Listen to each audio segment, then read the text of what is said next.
მოგესალმებით, რადიო ჩემი ხმა კვლავ ეთერშია, გადაცემის ჰორიზონტის მიგრძნობით, უთხრელად მისი წამყვანი ისმა გუმბერიძე ვარ. დღეს საინტერესო თემა გვაქვს ერთ-ერთი ყველაზე მნიშვნელოვანი, რომ კითხულობ საქართველოში რა არის წარმატების ნაწილი და საქონლისთვის რა არის ყველაზე მნიშვნელოვანი, ყველა რა თქმა უნდა პირველ რიგში ამბობს განათლებას, ან თითქმის ყველა. სწორედ ამიტომ ჩვენ დღეს ვსაუბრობთ განათლებაზე, ინკლუზიურ განათლებაზე, ან ყველასთვის მისაწვდომ განათლებაზე. ჩვენი სტუმარი კი ქაოტონია კატკებუაძეა, განათლების სამინისტროს ინკლუზიური განათლების განვითარების სამმართველოს ხელმძღვანელი. ქაოტონია, მოგესალმებით, ძალიან დიდი მადლობა გადაცემაში მოწვევისთვის. ვინაიდან დროშიც შეზღუდულები ვართ, ვისაუბრებთ უფრო კონკრეტულად უსინათლო ბავშვების ზოგად საგანმანათლებლო სისტემაში ინკლუზიაზე. იმიტომ რომ ჩემი პირადი აზრით და ალბათ მრავალი სხვა ადამიანის გაიზიარებს ამას, უსინათლოები წარმოადგენენ ნამდვილად ამ ქვეყანაში ერთ-ერთ ყველაზე უჩინარ ჯგუფს შეშემოკიდთა შორის. ამიტომ სწორედ ამის საკომპენსაციოდ დღეს ძირითადად უსინათლო ბავშვებზე გავამახვილებთ ყურადღებას. ქაოტონია, თუ შეიძლება ზოგადად რომ გითხრათ, როგორ მიმდინარეობს ინკლუზიური განათლება და ვიცით რომ არსებობს სპეციალიზებული სკოლა, მაგრამ ასევე შეიძლება არასპეციალიზებულ სკოლებშიც უსინათლო ბავშვის სწავლება და რა არის წარმატებული მაგალითები ამ პროცესის, თუ შეიძლება გითხრათ. კიდევ ერთხელ მოგესალმებით, ჩემთვისაც ძალიან მნიშვნელოვანი ასე ვთქვათ მიმართულება კერძოდ ინკლუზიურ განათლებაში. თქვენ ახსენეთ სწორედ უჩინარი ჯგუფი უსინათლო ადამიანების და მინდა გითხრათ, რომ არც საზოგადოებასაც უთხრობ დღესდღეობით ყოველ შემთხვევაში დღემდე საქართველოში ერთადერთი სკოლა, რომელიც ასე ვთქვათ უზრუნველყოფს ამ ადამიანებისთვის ხელმისაწვდომ განათლებას. დღემდე არ ქონდათ ნამდვილად ამ ადამიანებს იმის საშუალება, რომ საჯარო სკოლებში თანატოლებთან ერთად მიიღოთ განათლება. და რეალურად შეიძლება ითქვას, რომ ეს ადამიანები ერთ სივრცეში იღებდნენ და არ ქონდათ მათ უფრო სოციალიზაციისა და საზოგადოებაში ინტეგრაციის საშუალება.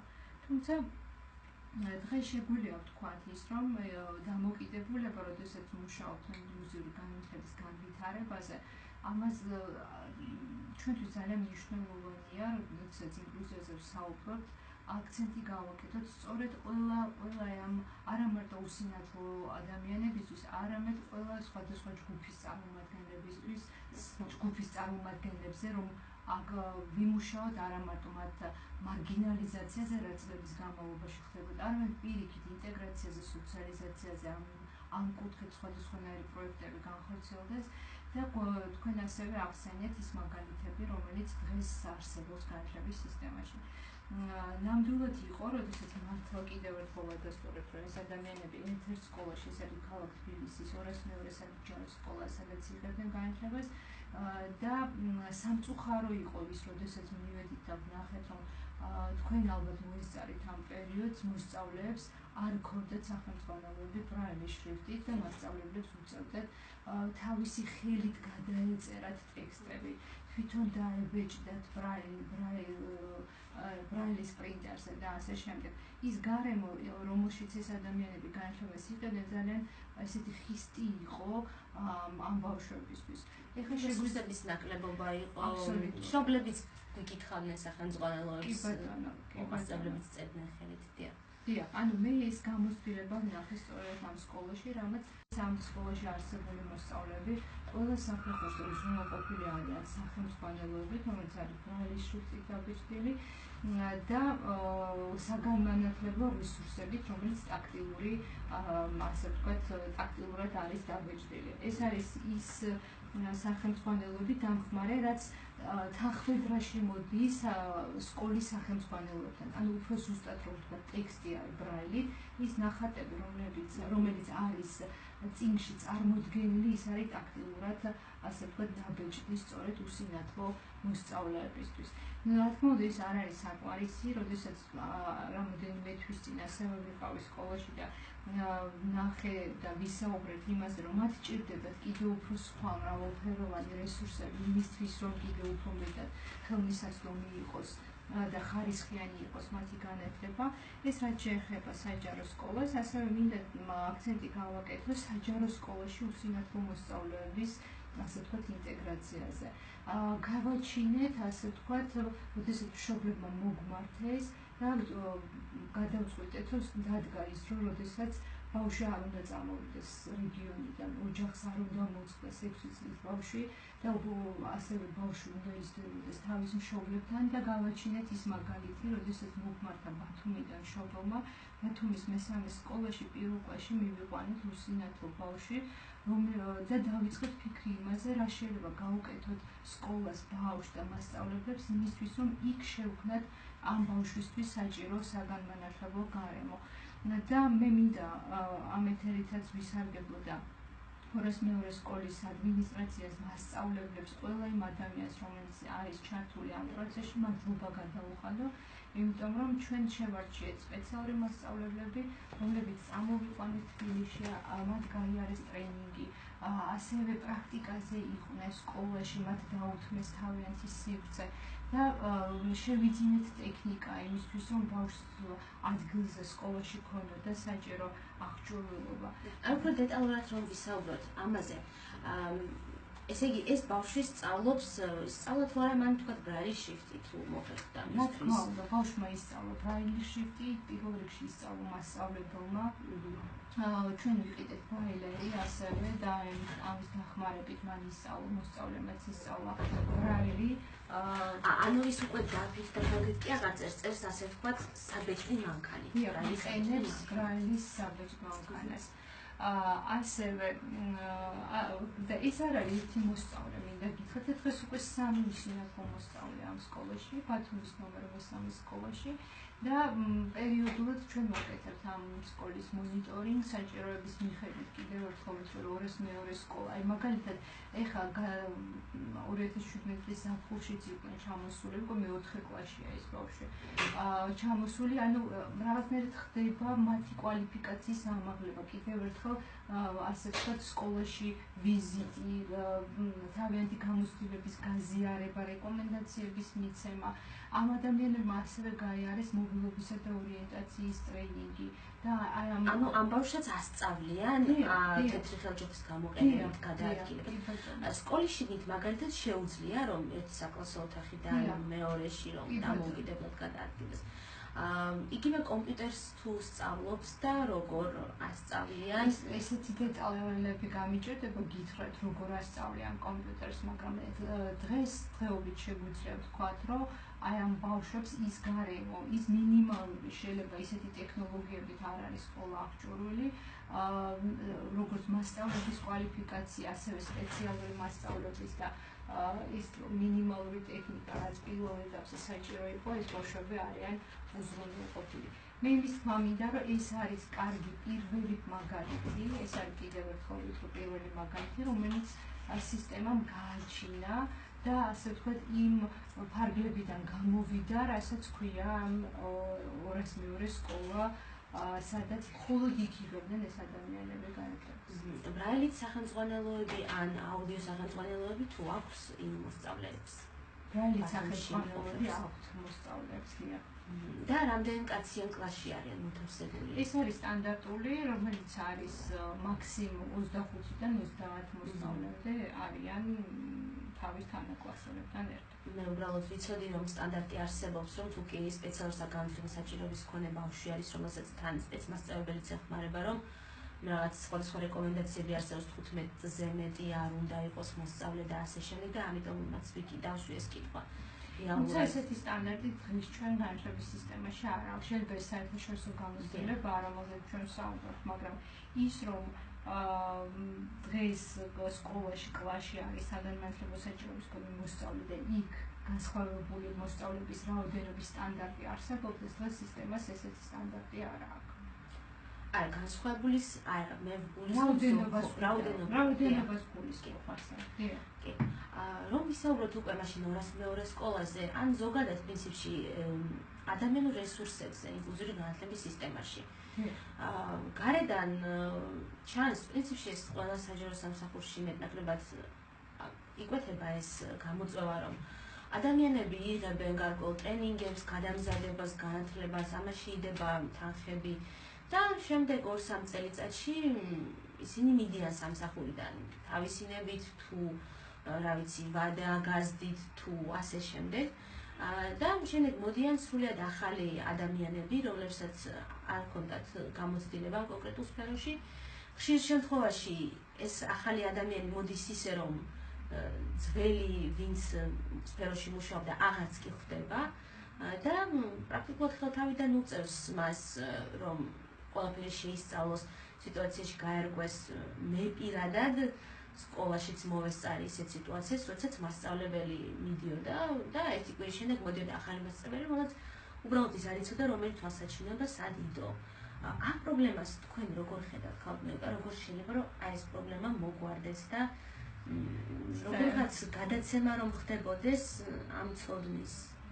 იცით რა არის ნამდვილად ეხა ამ პროცესებს ჩვენ ვერ აუდგებით, რასაც ქვია ვთქვათ მასწავლებლის შემთხვევაში, მას თუ აქვს სურვილი რომ შეიცვალოს სკოლა, შეიცვალოს სამსახური, ამის წინააღმდეგ ჩვენ ვერ წავალთ, ამას ვერ დაუშვით, ვერ ავიცით, მათ თავიანთ საკუთარი გადაწყვეტილება შეიცვლის თუ არა სამსახურს ადამიანი. თუმცა გეტყვით რომ ადამიანი რომელიც მოდის ისეთ სკოლაში სამუშაოს, რომელიც არის 202 სკოლა და იქ ხვდებიან ის მოსწავლეები, რომლებსაც კიდევ უფრო მეტი საჭიროება ვიდრე სხვა საჯარო სკოლის მოსწავლეებს, ამ კუთხით ძალიან მნიშვნელოვანია ამ მასწავლებელს, რომელიც დასაქმდება სკოლაში, ჰქონდეს გარკვეული ცოდნა, კომპეტენცია. ან მინიმუმ დასაქმების შემდეგ უკვე დაიწყოს მისი პროფესიული განვითარება, ეს იქნება გადამზადების კურსი თუ ასე შემდეგ. ამაში ვთანხმდებით, ჩვენი დამოკიდებულებაც არის იგივე. მე არ ვიცი იცით თუ არა, მასწავლებლის სახლში არსებობს ესეთი ტიპის სატრენინგო მოდულები, რომელიც გულისხმობს სწავლების მეთოდოლოგიას, უსინათლო მოსწავლის სწავლების მეთოდოლოგიას, ბრაილის შემსწავლელ კურსს და ასევე მობილობისა და ორიენტაციის სპეციალისტის და ასევე გვაქვს სერვისი, მას დავარქვით სერვისი, საჭიროების შემთხვევაში ის ადამიანები, რომლებიც არიან უკვე სერტიფიცირებული, დიპლომირებული მობილობისა და სივრცეში ორიენტაციის სპეციალისტი, ამ მომსახურებას ნებისმიერი ადამიანი, ეს იქნება ზოგადი განათლების საფეხურზე თუ პროფესიული განათლების საფეხურზე, ეს ადამიანები იღებენ. ანუ ნელ-ნელა მივდივართ იქითკენ, რომ ამ პროფესიის განვითარება არის ძალიან მნიშვნელოვანი. რომ გავმარტოთ მაყურებლისთვის, ერთია რომ ეს ტრენერები ატრენინგებენ მასწავლებლებს და სპეციალისტებს, რომლებმაც სკოლაში უნდა იმუშაონ, უშუალოდ დავუშვათ უსინათლო თუ სხვა შეზღუდულ შესაძლებლობას ჰქონენ ბავშვებთან და მეორე არის რომ თვითონ შეშემო პირს, რომელიც შეიძლება სკოლაში არ სწავლობდეს, აქვს შესაძლებლობა რომ აი ამ ტრენერისგან ასევე მიიღოს რჩევა და კვალიანება თუ როგორ გადაადგილდეს გარკვეულ გარემოში. ეხლა ნახეთ გავყოთ ეს. ერთი არის რომ ჩვენ განათლების სამინისტრო ვამზადებთ ტრენერებს და ვახსენე ასევე სერვისი და სწორედ აი ამ სერვისში ვგულისხმობ იმას, თუ არის მოსწავლე ამ შემთხვევაში და საჭიროება აქვს იმისი, რომ მიიღოს მობილობა ორიენტაციის მომსახურება, ანუ ადამიანმა და სპეციალისტმა ასწავლოს მას სივრცეში გადაადგილება და რას მოყვება მას ის საჭირო უნარჩვევები, რაც მთლიან აი ამ პაკეტს მოყვება, ამ მომსახურებას ეს ადამიანი მიიღებს და არა მარტო ზოგადი განათლების საფეხურზე, ჩვენ ძალიან ბევრი მაგალითი გვაქვს პროფესიული განათლების საფეხურზე, როდესაც იცვლის მაგალითად ადამიანი იმ გარემოს და თქვა ერთი საფეხურიდან გადადის მეორე საფეხურზე და ის სივრცე მაგალითად პროფესიული სასწავლებელი არის მისთვის უცხო, ამ შემთხვევაში მოთხოვნის საფუძველზე ხდება ამ მომსახურების უზრუნველყოფა.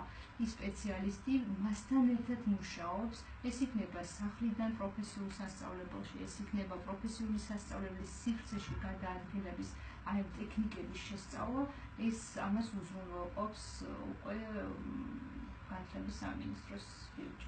ძალიან ხშირად მიწევს ხოლმე მისვლა სხვადასხვა სიუჟეტების გადაღებაში, მონაწილეობა ინტერვიუებშიც და მაგალითად აინტერესებთ კონკრეტული სივრცის მისაწვდომობის შემოწმება. მაგალითად იგივე ბოლოს მეტროში ვიყავი, ქალაქის მერიაში, იუსტიციის სახლში და ყოველთვის რაზეც ვფიქრობდი ხოლმე ამ დროს და სხვა შეშემოპირებისგანაც მსმენია. რომ არ არის საკმარისი შევქმნათ მისაწვდომის სივრცე. ძალიან მნიშვნელოვანია ადამიანმა ისწავლოს იმ სივრცით სარგებლობა და იცოდეს. იგივე მერიაში მაგალითად ტაქტილური რუკა ვნახე, რომელსაც უსინათლო ვერ გამოიყენებს, თუ მან არ იცის მაგალითად გეომეტრია. ვნახე მეტროში ბილიკები, რომლებზეც არის მაგალითად მრგვალად მონიშნული რაღაცები, ტაქტილური ბილიკები, რაც ხელჯოხი არ გიქვავს, მაგრამ თუ შენ არ იცი რომ მრგვალი ნიშნავს რომ იქ უნდა მოუხვიო, შეიძლება ეს უცებ ვერ გაიაზრო. რამდენად სისტემურად და სისტემატურად უტარდებათ იგივე ბავშვებს სკოლის მაგალითად 202 სკოლის ან სხვა სკოლების უსინათლო მოსწავლეებს ასეთ ხშირად გამოყენებად სივრცეებში, სადაც მათ მოუწევთ დიდი ალბათობით მოძრაობა და სარგებლობა, თუნდაც აი ამ სივრცეების გამოყენების მაგალითზე რამდენად ხშირად უტარდებათ მათ და სისტემურად მობილობის ტრენინგი, აი გასვლით სკულისხმობ. და რა ბარიერები არის აი გასვლითი ტრენინგის? კი ბატონო, ჯერ პირველ რიგში იმას ვიტყვი, რომ განათლების სამინისტრომ ეხლა შეიმუშავა კანონში შესატანი ცვლილების პაკეტი, სადაც დაამატა, ასე ვთქვათ, გააჩინა კიდევ ერთი სასწავლო გეგმა, ანუ ეგრეთ წოდებული კურიკულუმი, უბრალოდ ორი ტიპის, ვიცით რომ გვაქვს ეროვნული სასწავლო გეგმა და ეროვნული სასწავლო გეგმის ნაწილი არის ინდივიდუალური სასწავლო გეგმა. თუმცა ჩვენი მუშაობის საფუძველზე, დაკვირვების საფუძველზე და ასევე საერთაშორისო გამოცდილების საფუძველზე ირკვევა, რომ კიდევ არსებობს მრავალფეროვანი კურიკულუმები იმისთვის, რომ იყოს მოქნილი, იყოს ხელმისაწვდომი ყველა ტიპის ადამიანისთვის. აბა რატომ ვსაუბრობ ამაზე? ჩვენ დავამატეთ ასევე ალტერნატიული სასწავლო გეგმა, რაც გულისხმობს ძიმე და ღრმა ინტელექტუალური დარღვევის მქონე ბავშვებისთვის კურიკულუმს და ასევე კიდევ მეორე ეს არის გაფართოებული სასწავლო გეგმა, თავის არ განმარტეთ ეს ტერმინიც, რაც უშუალოდ ეხება უსინათლო ადამიანებს, რაც გულისხმობს იმას, რომ ეროვნული სასწავლო გეგმაზე დამატებით ამ ადამიანებმა მიიღონ ისეთი ტიპის სწავლება, რასაც ქვია დამოუკიდებელი ცხოვრება, რასაც ქვია სივრცეში ორიენტაცია და ასე შემდეგ. საკვების მომზადება ან სხვა ნებისმიერი კომპიუტერით სარგებლობა. კი ბატონო, ზუსტად ამას გულისხმობ და ეხლა გვინდოდა შევიმუშავეთ ასევე ახალი ეროვნული სასწავლო გეგმა დაიწყოს ფუნქციონირებას 2018 წლის სექტემბრიდან, შევიმუშავეთ ახალი ბადეც, სასწავლო ბადეც ამ ბავშვებისთვის, მაგრამ ეხლა ცოტა ხანი გავჩერდით, იმიტომ რომ ჩვენ თუ ბადეს დავამტკიცებთ, გვჭირდება სტანდარტი და პროგრამა იმ მიმართულებით, აი მაგალითად ასევე სმენის დარღვევის მქონე ბავშვებსაც არის საუბარი, აი რიტმიკა. როგორც ვიცი, თქვენც იყენებთ ამ რიტმიკის გაკვეთილებას. ეხლა როგორც ვიცი, დიახ, განახლა სკოლაში სწავლება რიტმიკის. დიახ, და ესეც შევიტანეთ სწორედ იმ ახალ ბადეში, ეს იქნება ასევე დამოუკიდებელი ცხოვრება და იქნება სივრცეში ორიენტაციის, მობილობისა და ორიენტაციის. აი ხა რატომ მივედი აქამდე, იმიტომ რომ თქვენ ახსენეთ, რამდენად ბავშვებმა იციან ეს ტაქტიკური ნიშნები. სწორედ იმ პროგრამაში და იმ კურიკულუმში, რომელიც ეხლა დავიწყებთ წელს, ვფიქრობთ, იმედი გვაქვს, რომ ამ კურიკულუმს გავაკეთებთ, აისახება ესეთი დეტალები, რაზეც ჩვენ ახლა ვისაუბრეთ.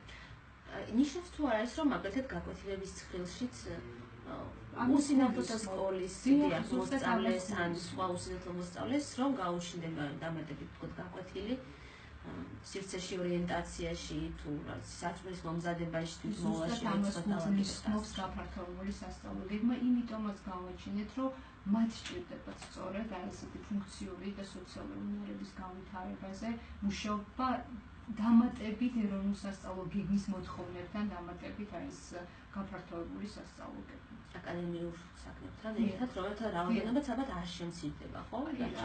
ცოტა გაიზრდება იმის ხარჯზე, რომ დაემატება უკვე ბადეში და დაავალდებულებს სახელმწიფო სისტემა, რომ ამ ბავშვებისთვის სავალდებულო გახდება სწორედ ასეთი ტიპის საგნების გავლა.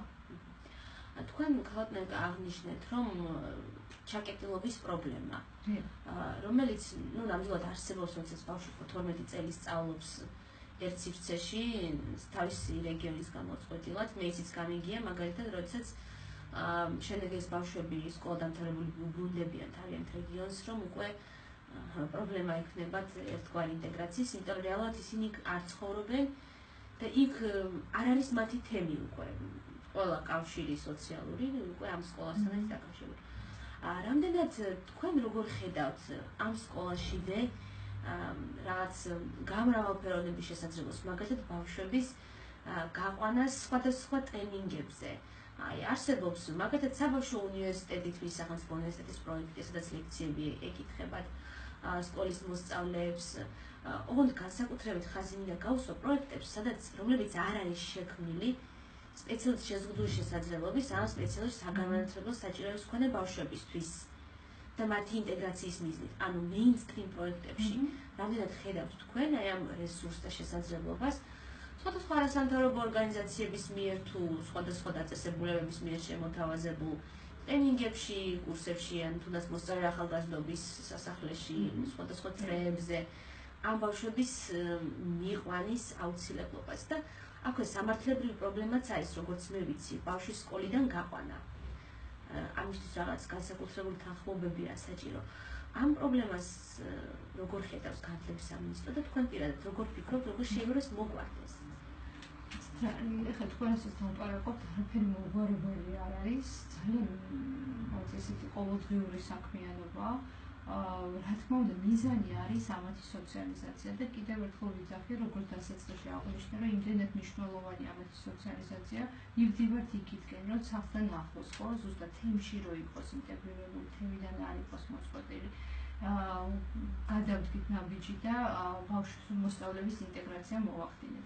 ამიტომ ერთი საკითხი არის ის, რომ თვითონ განათლების სამინისტრო იცით თქვენ ეს პროგრამა, სოციალური ინკლუზიის პროგრამა, რომელიც სწორედ გულისხმობს ტრენინგებს, სწორედ გულისხმობს სხვა სკოლის სტუდენტების ჩართულობას იმისთვის, რომ ერთად განიხილონ, იბრძოლონ პროექტები წერონ.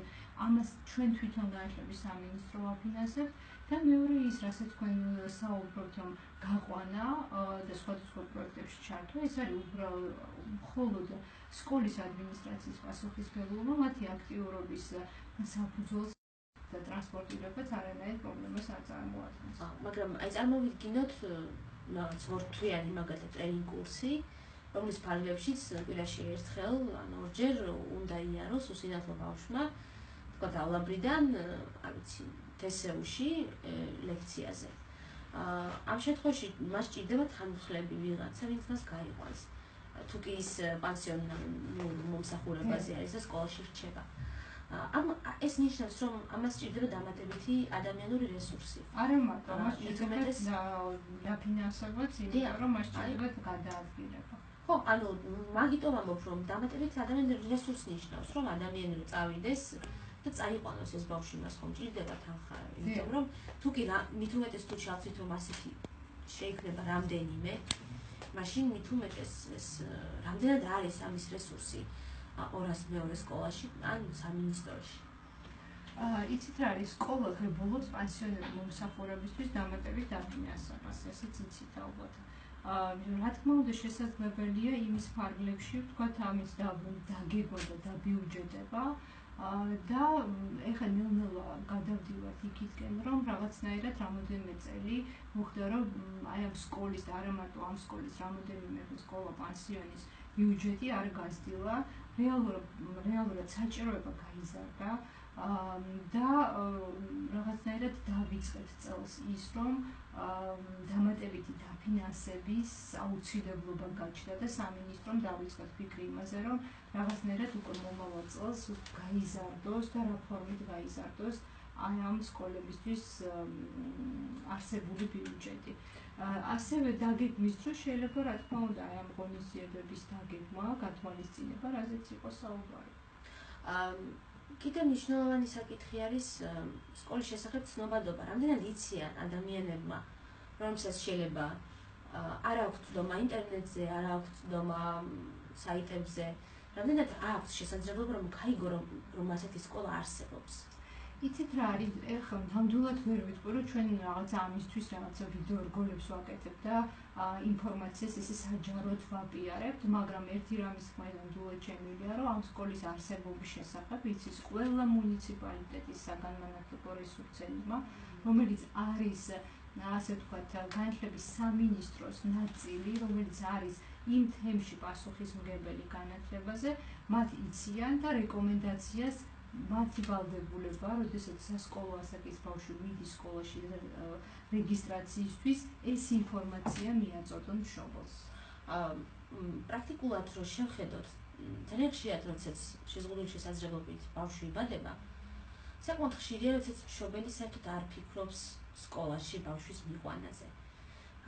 იმ პირობებში, როდესაც გამიგია სხვადასხვა შეხვედრებზე არასამთავრობო ორგანიზაციებისგან, რომ იმის პრობლემაზე დგას მაგალითად, რომ ჯანდაცვის სამინისტრო განათლების სამინისტროს ინფორმაციას არ უზიარებს და პირიქით ბავშვთა მონაცემების შესახებ, ანუ სისტემამ რეალურად არ იცის, როდის გახდა ბავშვი სასკოლო ასაკის.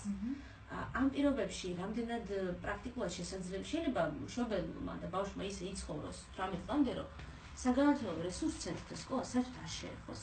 რამდენად იგი ფიქრეთ, რომ მაგალითად ამბულატორიაში ან სოციმომსახურების სააგენტოში როგორმე რომ აი ესეთი ტიპის ინფორმაცია ესე მაინც გავრცელდეს, თუ არა სოციალური რეკლამა, თუნდაც სატელევიზიო ან რადიო სოციალური რეკლამა, რომელიც შეიძლება უფრო მეტად ცნობადიც იყოს, მაგრამ აი ეს სისტემურ დონეზე მაინც თუ შეიძლება რომ ეს გავრცელდეს.